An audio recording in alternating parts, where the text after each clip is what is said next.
Hello, നമ്മളിന്ന് പോകുന്നത് ഇൻസ്റ്റഗ്രാമിലൊക്കെ നിങ്ങൾ കണ്ടിട്ടുണ്ടാകും. കൊച്ചിൻ സൂപ്പർ റിയാലിറ്റി എക്സ്പോ എന്ന് പറയുന്ന ഒരു പരിപാടി അവിടെ നടക്കുന്നുണ്ട്. അപ്പോൾ റോബോട്ട്സിനെയൊക്കെ കാണാൻ വേണ്ടിയിട്ട് കുഞ്ഞൂസിനെയും പാറൂസിനെയും കൊണ്ടൊന്ന് പോവുകയാണ് കേട്ടോ. പാറൂസ് വിഷമിച്ചിരിക്കുന്നത് കടയിൽ പുറത്തേക്ക് ഇറങ്ങിക്കഴിഞ്ഞാൽ അവൾക്ക് എന്തെങ്കിലും കഴിക്കാൻ കൊടുക്കണം, അത് കൊടുക്കാത്തതിനുള്ള വിഷമത്തിലാണ് ഇരിക്കുന്നത്. അപ്പോൾ കയറി ചെല്ലുമ്പോൾ തന്നെ ഇതുപോലെ കുറച്ച് ആനിമൽസിൻ്റെ ബേർഡ്സിൻ്റെ ഒക്കെ ഒരു സ്റ്റാച്ചു പോലെ വെച്ചിട്ടുണ്ട്. അതുവരെ അങ്ങോട്ടും ഇങ്ങോട്ടും കിടന്ന് അനങ്ങുന്നുണ്ട് കേട്ടോ. അപ്പോൾ കുട്ടികൾക്ക് ആസ്വദിക്കാൻ പറ്റുന്ന ഒരു വിഷ്വൽ ട്രീറ്റാണ് ശരിക്കും പറഞ്ഞാൽ, അല്ലാതെ വലിയവർക്ക് പ്രത്യേകിച്ച് ഇതൊന്നുമില്ല കേട്ടോ. അപ്പോൾ ഇത് കുട്ടികൾക്ക് വേണ്ടിയിട്ട് മാത്രമുള്ളതാണ്. ഇതുപോലെ അനങ്ങുന്ന നമ്മൾ ഇത് ഊട്ടിയിൽ പോയപ്പോൾ കണ്ടിട്ടുണ്ട് കേട്ടോ ഇങ്ങനത്തെ ഐറ്റംസ്. അപ്പോൾ ഇവരെന്തായാലും ഹാപ്പിയാണ്. അവർ ഇങ്ങനെ കണ്ട് നടക്കുകയാണ് കേട്ടോ. ദിവസം ഒരു ഈവനിങ്ങിലാണ് പോയത്, അതുകൊണ്ട് തന്നെ വളരെ തിരക്ക് കുറവായിരുന്നു. സൺഡേസിലൊക്കെ ആണെങ്കിൽ നമുക്കിത് ആസ്വദിച്ച് കാണാനുള്ള ടൈം കിട്ടുന്നുണ്ടാവില്ല.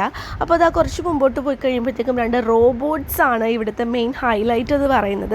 കുട്ടികളെ പറ്റിക്കാൻ റോബോട്ട്സ് എന്നൊക്കെ പറയുന്നതാണ് കേട്ടോ. പക്ഷേ ഇത് ശരിക്കും പറഞ്ഞിട്ടുണ്ടെങ്കിൽ റിമോട്ട് കൺട്രോളിലാണ് ഇത് വർക്ക് ചെയ്യുന്നത്. അപ്പുറത്തെ സൈഡിലിരുന്ന് ചേട്ടന്മാർ റിമോട്ടിൽ ഇത് ചെയ്യുന്നുണ്ട്. അപ്പോഴാണ് നമ്മളടുത്തേക്കും പിന്നെ ഓരോ ആക്ഷൻസൊക്കെ കാണിക്കുന്നത്. പക്ഷേ കുട്ടികൾക്ക് ഭയങ്കര ഇഷ്ടപ്പെടും കേട്ടോ. ഇത് ആദ്യമായിട്ട് കാണുന്നതായതുകൊണ്ട് തന്നെ ഭയങ്കര എക്സൈറ്റഡ് ആണ്. ആദ്യം കുറച്ച് പേടിയൊക്കെ ഉണ്ടായിരുന്നു കുഞ്ഞൂസിനും പാറൂസിനും. അത് കഴിഞ്ഞ് പിന്നെ അതുമായിട്ട് ഓക്കെ ആയി. പിന്നെ അവിടെ നിന്ന് പോരുന്നുണ്ടായിരുന്നില്ല, അടുത്തത് കാണാൻ വിളിച്ചിട്ട് അതിൽ തന്നെ കുറേ നേരം അവർ സ്പെൻഡ് ചെയ്തു കേട്ടോ. പറഞ്ഞ പോലെ തിരക്കില്ലാത്തത് കൊണ്ട് തന്നെ അവർക്ക് ആസ്വദിച്ച് കാണാൻ വേണ്ടിയിട്ട് പറ്റി. അല്ലെങ്കിൽ നമ്മുടെ ഇവിടെയൊക്കെ സൺഡേസിലൊക്കെ ആണെങ്കിൽ നമുക്ക് അനങ്ങാൻ സ്ഥലം കിട്ടില്ല, ഭയങ്കര തിരക്കായിരിക്കും. ഇതിപ്പോൾ ഒരു മനുഷ്യൻ്റെ രൂപത്തിലുള്ള ഒരു റോബോട്ടും കൂടി ഉണ്ടായിരുന്നു. ഇത് വർത്താനം കൂടി പറയുന്നതായിരുന്നു കുറച്ചുകൂടി അടിപൊളിയായെന്ന് തോന്നിയായിരുന്നു. വരുന്നവർക്കൊക്കെ ഷേക്കായിട്ട് എടുക്കുന്നുണ്ട്. ഇത് നമ്മൾ തനിയെ ചെയ്യുന്നതല്ല, അപ്പുറത്ത് ചേട്ടന്മാർ എന്നിട്ട് റിമോട്ട് കൺട്രോളിൽ ഹാൻഡിൽ ചെയ്യുന്നുണ്ട് കേട്ടോ. അതുകൊണ്ടിട്ടാണ് ഇത് വർക്ക് ചെയ്യുന്നത്. അപ്പോൾ ഒരുപാട് നേരം പിടിച്ചുകൊണ്ടിരുന്നപ്പോൾ ഇനി കുട്ടികളുടെ കയ്യിൽ കിട്ടിക്കഴിഞ്ഞിട്ടുണ്ടെങ്കിൽ ഈ സാധനത്തിൻ്റെ കൈയും കാലൊക്കെ ഊരിയെടുക്കുന്നൊരു പേടി ഉണ്ടായിരുന്നു. കാരണം ഇവരങ്ങനെയാണല്ലോ, ഇതിൻ്റെ ഉള്ളിൽ എന്താണെന്ന് അറിയാനുള്ള ക്യൂരിയോസിറ്റി ആയിരിക്കും ഇനി അങ്ങോട്ട്. അപ്പോൾ അധികം നേരം കളിച്ച് കഴിഞ്ഞപ്പോഴത്തേക്കും പിന്നെ അടുത്തത് ഒരു ക്യൂ ഉണ്ടായിരുന്നു. അടുത്ത ഒരു 3D വിഷ്വൽ കാണാൻ വേണ്ടിയിട്ടായിരുന്നു കേട്ടോ.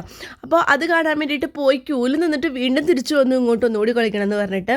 അപ്പോൾ ഇവിടെ കുറേ കുട്ടികളും ഉണ്ട്. ഭയങ്കര ഇഷ്ടമായി, ഇതിനെ കൂടെ കൂട്ടിയാലോ എന്നൊക്കെ വിചാരിച്ചിരിക്കുകയാണ് വാറും കുഞ്ഞൂസും. അപ്പോൾ അത് കഴിഞ്ഞ് നമ്മൾ നേരെ പോകുന്നത് ഒരു 3D വിഷ്വൽ കാണാൻ വേണ്ടിയിട്ടാണ്. അത് ഒരു ഇഗ്ലു പോലെയൊക്കെയാണ് അത് സെറ്റ് ചെയ്തിട്ടുള്ളത് കേട്ടോ. അപ്പോൾ അതിലും കൂടി കയറി കഴിഞ്ഞാൽ നമ്മുടെ ഈ ഒരു എക്സ്പോ കഴിഞ്ഞു കേട്ടോ. അപ്പോൾ ഇതിൽ കയറി നിൽക്കുമ്പോൾ സത്യം പറഞ്ഞിട്ടുണ്ടെങ്കിൽ ഒരു 3D വിഷ്വൽസ് കാണുക അത്രേ ഉള്ളൂ. അല്ലാതെ നമ്മൾ ഇങ്ങനെ ഇരുന്നിട്ട് നമ്മളൂടെ അതിൻ്റെ ഒപ്പം അനങ്ങുന്ന ആ ഒരു ഇതൊന്നുമില്ല. നമ്മൾ ചുമ്മാ ജസ്റ്റ് നിന്നാൽ മാത്രം മതി. അപ്പോൾ ഇതിങ്ങനെ ചുറ്റും കിടന്ന് ഇത് ഒരു 3D വിഷ്വൽ കാണുന്ന ഒരു എക്സ്പീരിയൻസ് ആണ്. ഇതും കാർട്ടൂൺസ് ആണ്, കുട്ടികൾക്ക് വേണ്ടിയിട്ട് മാത്രമുള്ളതാണ്. നമുക്ക് ചുമ്മാ കണ്ട് ആസ്വദിക്കാമെന്ന് മാത്രമേ ഉള്ളൂ കേട്ടോ.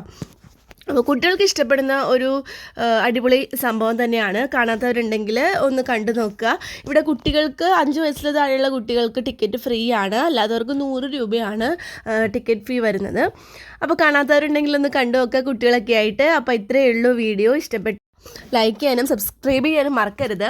ഇത് കഴിഞ്ഞപ്പോഴത്തേക്കും തൊട്ടപ്പുറത്ത് തന്നെ ഒരു പോപ്കോണിൻ്റെയും ഐസ്ക്രീമിൻ്റെയൊക്കെ ഷോപ്പ് ഉണ്ട് കേട്ടോ. പിന്നെ പറയണ്ടല്ലോ, കുഞ്ഞൂസും പാറൂസും നേരെ ഐസ്ക്രീം വാങ്ങാൻ പോയിട്ടോ. ഞാൻ കഴിച്ചില്ല കേട്ടോ.